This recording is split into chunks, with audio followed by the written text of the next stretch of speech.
Selamat datang di Pojok Santai.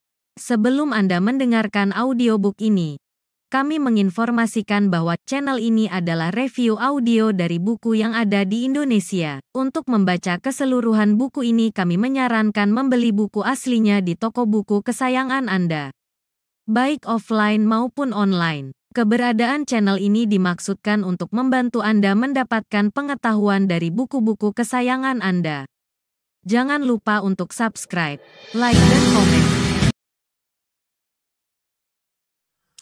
Selamat datang di Pojok Santai, channel khusus yang membahas komik dan novel dengan cara asik. Akhirnya, Selendang Kubur membeberkan siapa sebenarnya pencuri pusaka tuak setan. Apa yang akan dilakukan Suto Sinting alias pendekar mabuk selanjutnya? Yuk, langsung saja disimak video kali ini.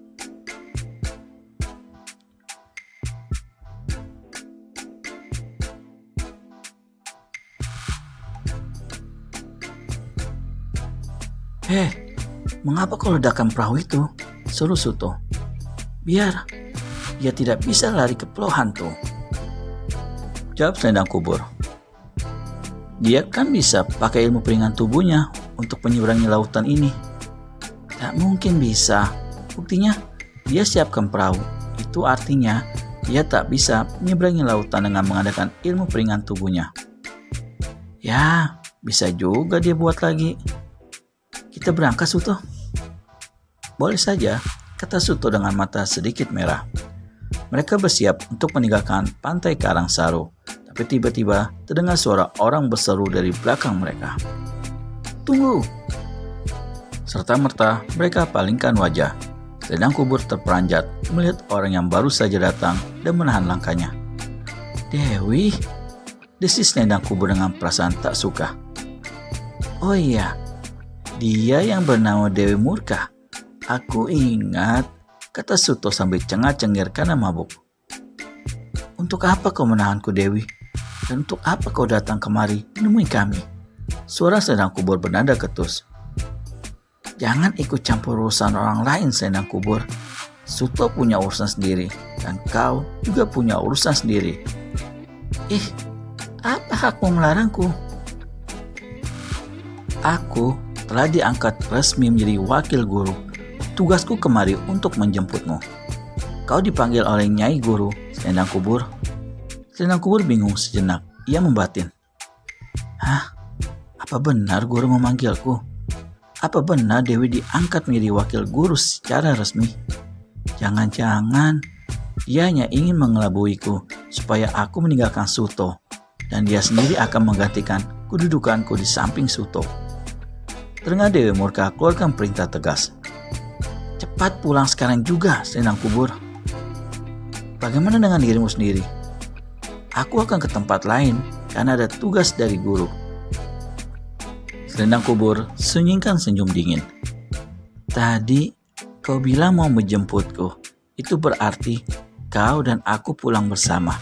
Sekarang kau bilang ada tugas ke tempat lain. Itu berarti aku harus pulang sendiri. Hahaha, aku tahu jalan pikiranmu, Dewi Murka.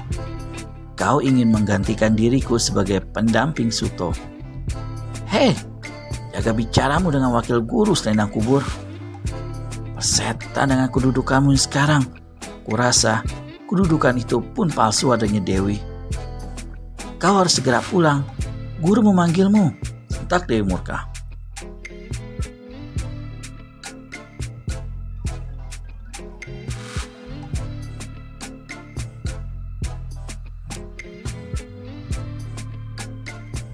Setan juga dengan panggilan guru.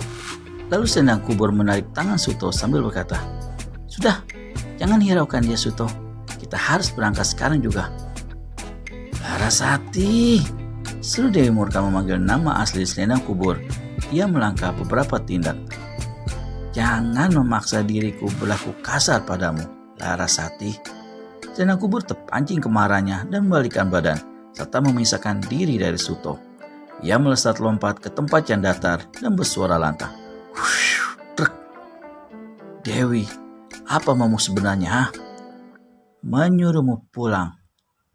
Kalau aku tak mau, apa tindakanmu? Paksa, Aku harus menyeret pulang, Larasati. Apa kau kira mampu, Tantang selendang kubur yang merasa kedamaiannya bersama Suto diganggu oleh kemunculan Dewi Murka. Kejap berikutnya, tubuh Dewi Murka melesat dan hinggap di atas gundukan batu. Ia berdiri dengan tegak dan tampak menantang juga. Kejap lain, selendang kubur pun melompat ke atas gugusan karang dan berdiri dengan sigap, siap menghadapi serangan Dewi Murka. Trak! Sejurus kemudian, Dewi Murka mendengarkan suara yang tegas. Dengar, Larasati, guru telah perintahkan aku untuk memaksamu pulang. Tak bisa hidup, mati pun tak apa. Guru telah tugaskan aku untuk membawamu pulang dalam keadaan hidup atau mati. Paham? Tak mungkin guru keluarkan tugas begitu untukmu. Aku bukan murid bersalah. Aku tidak melanggar peraturan perguruan. Siapa bilang? Serga Dewi Murka. Kau menjadi murid bersalah dan dianggap telah murtad. Apa salahku, Selendang kubur kian keras kerutkan keningnya karena heran. Jangan belagak bodoh, Larasati. Sejak kepergianmu tempo hari dari perguruan, ternyata kau telah berhasil mencuri kitab Wedar Kesuma. Gila kau. Kitab Wedar Kesuma telah hilang dari tempatnya. Siapa lagi pencurinya jika bukan kau, Larasati? Karena sejak saat itu, kau tidak berani pulang ke perguruan. Itu fitnah. Itu praduga yang kau timbulkan sendiri. Karena kau takut guru akan memilihku sebagai penggantinya. Sangga selendang kubur sambil menuduh balik pada Dewi Murka. Jika kau tidak merasa bersalah, kau pasti pulang, Larasati. Aku akan pulang, tapi tidak sekarang. Aku masih harus menemani pendekar mabuk untuk satu persoalan yang amat penting. Tidak bisa. Sekarang juga kau harus pulang atau ku seret dalam keadaan sudah menjadi bangkai. Kalau kau memang mampu, lakukanlah. Sentak selendang kubur dengan berani. Baik, akan kulakukan tugasku.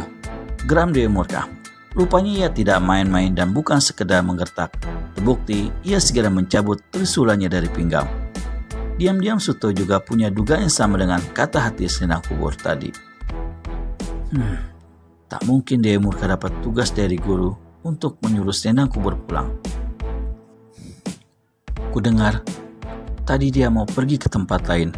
Mana mungkin dia akan melepaskan pencuri kitab pulang sendiri tanpa pengawalan ketat. Bohong dia. Aku tahu dia punya maksud ingin mendekatiku. Karena waktu aku di perguruannya, dia sempat dekati aku dan berbisik saat gurunya jauh dariku. Ia bilang ingin membantuku mencari selendang kubur. Ia bilang dirinya siap menjadi pendampingku kemana saja aku pergi. Jelas dia punya urusan pribadi dengan selendang kubur dan juga kepentingan pribadi padaku. Pasti dia iri melihat selendang kubur dekat denganku. Suto tertawa pelan sambil geleng-gelengkan kepala. Sejenak ia menjadi penonton pertarungan selendang kubur dengan Dewi Murka. Saat berikutnya hatinya berkata, aku tahu kedua perempuan itu ingin mendapat tempat di hatiku. Tapi mereka tidak tahu bahwa hatiku hanya tersedia tempat untuk dia Seriningrum. Mereka tak bisa menyingkirkan bayangan dia Seriningrum dari ingatanku. Jadi sebaiknya tinggalkan saja kedua perempuan itu. Maka tanpa setahu selendang kubur maupun Dewi Murka, Suto melesat pergi dari pantai Karangsaru. Sekalipun keadaan mabuk, tapi Suto tetap mampu melesat bagaikan kilat. Bahkan lebih cepat dibandingkan gerakannya jika ia tidak sedang mabuk. Sampai di tengah hutan, Suto berhenti untuk membuka bumbung tuaknya. Ia meneguk beberapa kali, sedikit-sedikit tuak itu ditelannya. Kemudian hati Suto sempat ucapan kata, aku harus temuin Pramal Pikun. Aku yakin dia tahu tentang dia Seriningrum. Dia merahasiakannya dariku, tapi nanti aku harus bisa mendesaknya dengan berbagai cara.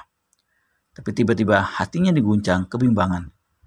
Mencari si tua Pramal Pikun atau mencari peri malam ya? Kata hati Suto. Keduanya sama-sama penting. Menurutku, dugaan selendang kubur tadi memang bisa saja terjadi. Tuak setan diminum oleh peri malam. Kalau tuak itu sudah terlanjur diminumnya, tentu aku akan mengalami kesulitan untuk mengalahkan peri malam. Bisa jadi pertempuranku dengannya membawa korban lain yang tak bersalah. Jika begitu, sebaiknya ku cari lebih dulu peri malam untuk menyelamatkan pusaka tuak setan itu. Kepak sayap seekor burung hinggap di atas pohon yang dipakai beristirahat oleh Suto. Kepak sayap burung lainnya juga hinggap di pohon satunya lagi. Makin lama, kepak sayap burung semakin banyak berterbangan di atas Suto. Itu menandakan petang sebentar lagi tiba dan hati Suto berucap kata, "Aku harus cari desa. Aku mau menumpang tidur di salah satu rumah.